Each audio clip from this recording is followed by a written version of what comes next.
People think the most of themselves, but in some situations, they also think the worst of themselves. And that back and forth right there can cause a lot of confusion. And for me, it definitely adds to my anxiety. And with so many things in the world that make us anxious these days, it almost seems like alcohol would just be the easiest way out, but it's not. So sometimes I'll feel like I'm doing great, and then I won't, and then I will. And I'm sure you felt like that at some point too. And it can be anything. Anxiety can come from so many different things. If I think about the future too much, or the past, like a conversation that I had that I could have said something differently or done something differently. Being in unfamiliar situations and not having the liquid courage to back me up, or sometimes I just don't even know where the anxiety comes from. And that also is okay. Like, I just can't put my finger on it. It just feels really, really heavy. And so many things can make us anxious these days. And that is not uncommon at all. Just about everybody in my age range has at least experienced anxiety at some point in their life. And mostly with these trying times, it kind of makes sense that these feelings are going to come up as well, right? So there is a very obvious relationship between alcohol and social anxiety, okay? So let's talk about it. First, I want to get you and me again more familiar with the 5 main anxiety disorders. There are many more. There are subcategories of each of these, but these are the ones that affect people the most frequently, okay? And I've attached my resources in the show notes, as always. So first, we have generalized anxiety disorder, and that's basically what I just explained. It is a exaggerated worry with nothing that provoked it. Just feeling super anxious, not knowing where the anxiety came from, not being able to put your finger on it. Could be anything, right? Or it could be a lot of things. You might be able to put your finger on it. Like, there could be many things, and they might just all be piling up, and it's just general, right? So that's the first one. The second one, many of us have heard of, it's OCD, which is obsessive compulsive disorder, okay? And I actually severely suffer from a certain form of OCD. And when I was going through my good old toxic relationship, excellent experience, don't suggest it, 0 out of 10, but my OCD was really, really bad then. So the relationship is a little interesting there. But OCD is a repetitive behavior or thought, which in turn causes distress. And when somebody is feeling feelings of distress, that in turn turns into anxiety. So a form of anxiety causes more anxiety. Woof. So the next one is a panic disorder, which in other terms is a panic attack. So sometimes people will experience these a few times in their life, never once or twice, but some people experience these pretty frequently. So everybody's different, and anxiety affects everyone differently. So what a panic disorder is just an unexpected episode of intense fear with physical signs of distress. So you could be terrified or overwhelmed when you're not in any prevalent danger. So this one can be really severe. All right. So the next one is also a very well-known one, which is PTSD, post-traumatic stress disorder. So this can develop for a number of reasons, and they're usually from a life-altering disaster. So it can be, the two of the biggest ones normally are military combat or human-caused disasters. So you could kind of, put all of that together for yourself, but those are two of the biggest ones when it comes to PTSD. So let's move on to the last one, which is going to be one of the main ones that we focus on today. It is the main one that we focus on today, and that is social phobia disorder. In other words, social anxiety. So aside from just very heavy anxiety, and by heavy I mean feels like someone's pushing on your chest, or like somebody's sitting on your chest and you can't move and there's nothing you can do. That's what I mean when I say heavy, okay? But social anxiety is the excessive self-consciousness of everyday life. Basically, what that means is we're just extremely aware of existing. Goody. So it's not just being aware of your own thoughts and your own actions and your own life. It's also being very aware of other people's thoughts, actions, feelings. And then on top of that, if that wasn't enough, you're also concerned about the state of the world and the fact that there's not much that just one person can do to control it. It's just a lot, honestly. And it's a lot all at once. When you feel it, it feels like a lot.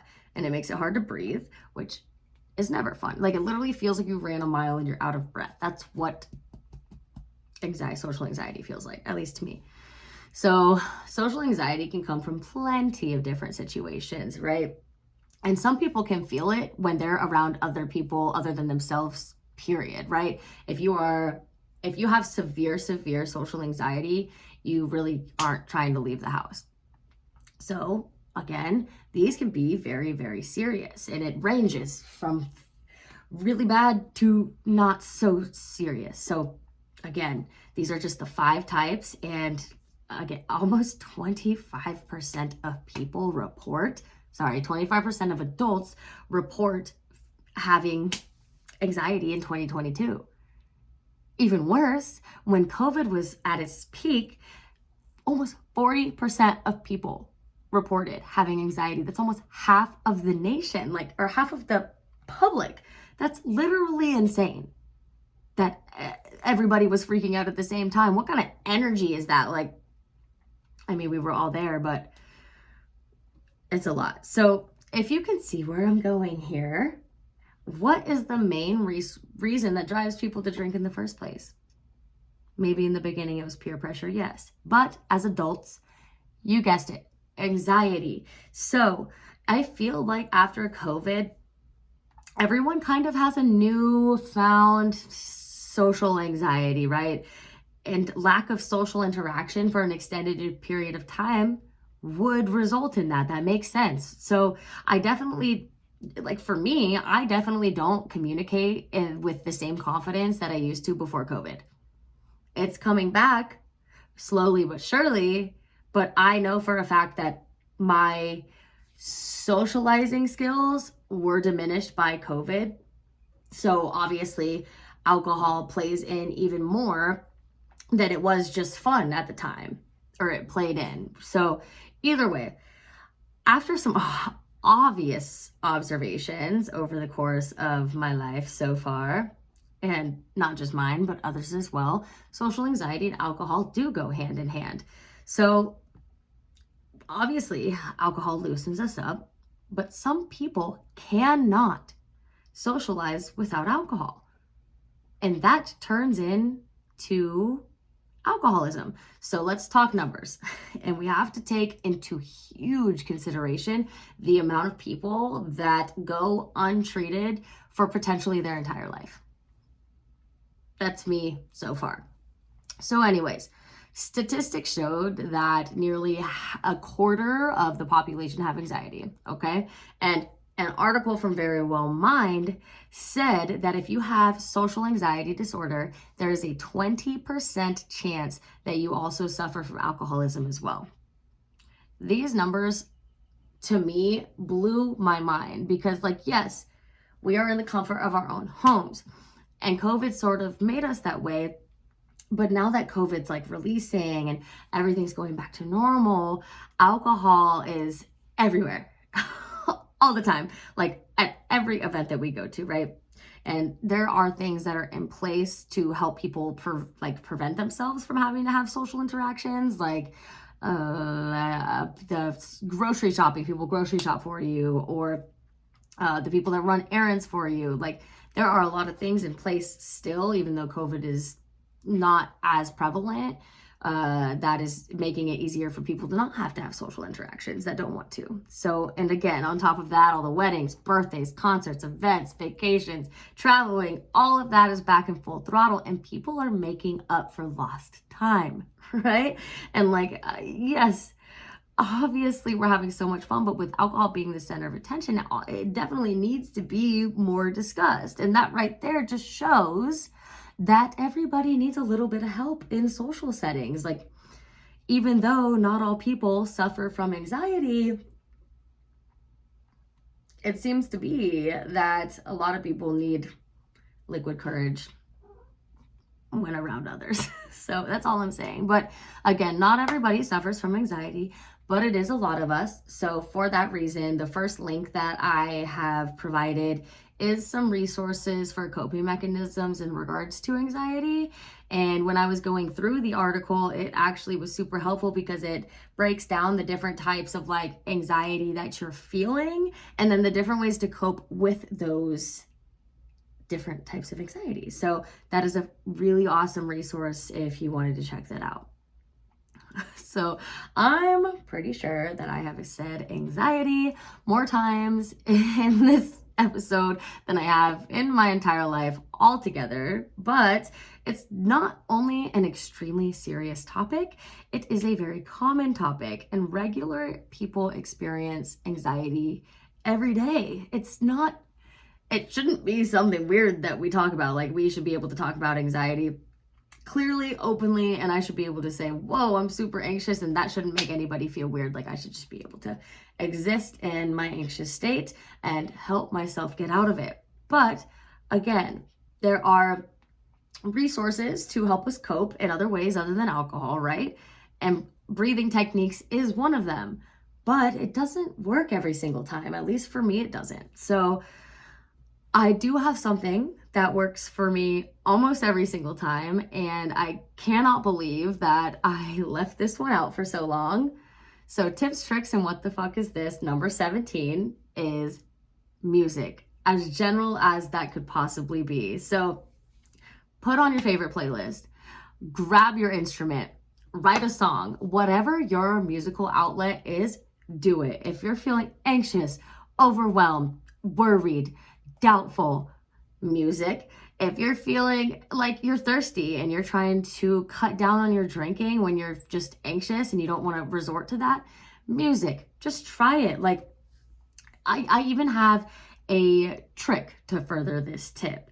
And this one is only when applicable, as you will be able to tell. But if I start to feel a mini panic attack coming on, I will get in the shower, turn my speaker on, and I will literally let the beat of the song sync up to the beat of my heart. I know this sounds so corny, but like, once I let my heart sync up with the beat of the music, it doesn't feel so heavy anymore. I can slow down my breathing. Like, music can literally change our moods and like heal us in a sense. Why not let it, right?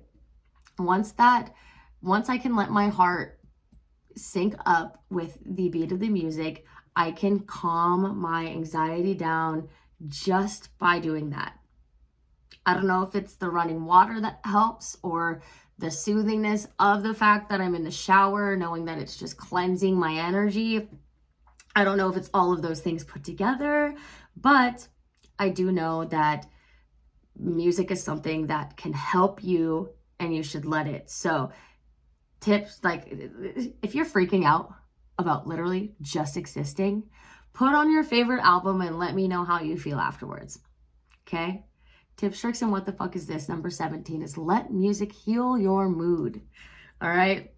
So to finish this off, one of my best friends, Bree, is getting married this weekend, and all the bachelorette shenanigans were last weekend. So there's been a lot going on, which is great. I am beyond grateful. But one other tip that I can give to somebody that gets really anxious when it comes to a lot of plans or, you know, just a lot going on in their life is to break it down. don't tackle everything at once. Tackle things one at a time. Make it so you have it all planned out so you can make things easier for yourself. Life is supposed to be fun. Life is supposed to be fun. So we need to do what we can to make sure that we are the least stressed as possible. I know it's easier said than done. I know for me it is. But we can do it without resorting to alcohol first. Yes, we can. We got this, all right? We definitely got this.